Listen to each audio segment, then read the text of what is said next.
আসসালামু আলাইকুম। আজকে খিচুড়ি রান্না করব। বৃষ্টি হচ্ছে বাহিরে। ভালোই বৃষ্টি হচ্ছে। বৃষ্টির দিনে খিচুড়ি খাইতে মজা লাগে। আমি চাউল, মুগ ডাল, মসুর ডাল একসাথে ধুয়ে নিয়েছি। এবার পেঁয়াজ দিয়ে দিলাম, আদা রসুন বাটা দিয়ে দিলাম, জিরা বাটা। আজকে রান্নাটা দেরি হয়ে গিয়েছে।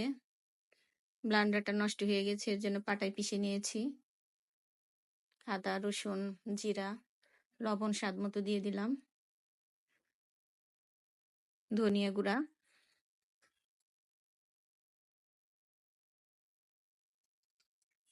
হলুদের গুঁড়া 1 চা চামচ, ধনিয়া গুঁড়া 1 চা চামচ,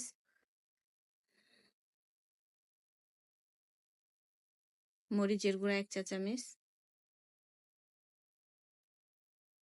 আমি এখানে চাউল নিয়েছি 700 গ্রাম, আর মসুর ডাল, মুগ ডাল নিয়েছি 500 গ্রাম।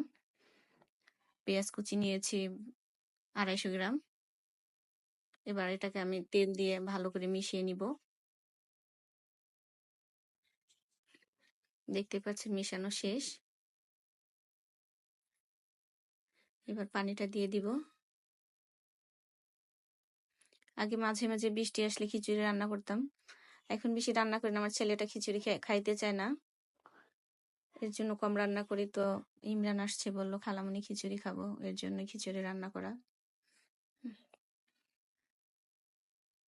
আমি কাঁচামরিচটা পরে অ্যাড করব। কাঁচামরিচটা বলক আসার পরে দিলে ফ্লেভারটা অনেক ভালো লাগে।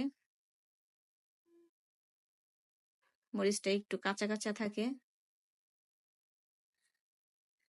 আমি পেঁয়াজ কুচিগুলা একটু মোটা করে কেটেছি, চাক চাক করে। দেখতেই পাচ্ছেন খিচুড়ির কালারটা মাশাআল্লাহ অনেক সুন্দর হয়েছে। সাথে মুরগির মাংস রান্না করব। ঘি দিয়ে দিলাম।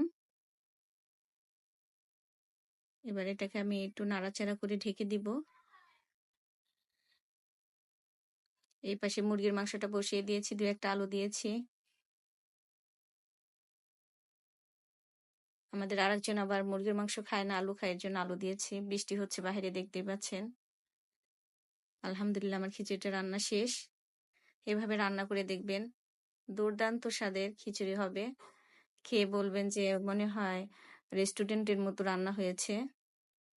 ভালো লাগলে লাইক, কমেন্ট, শেয়ার করবেন।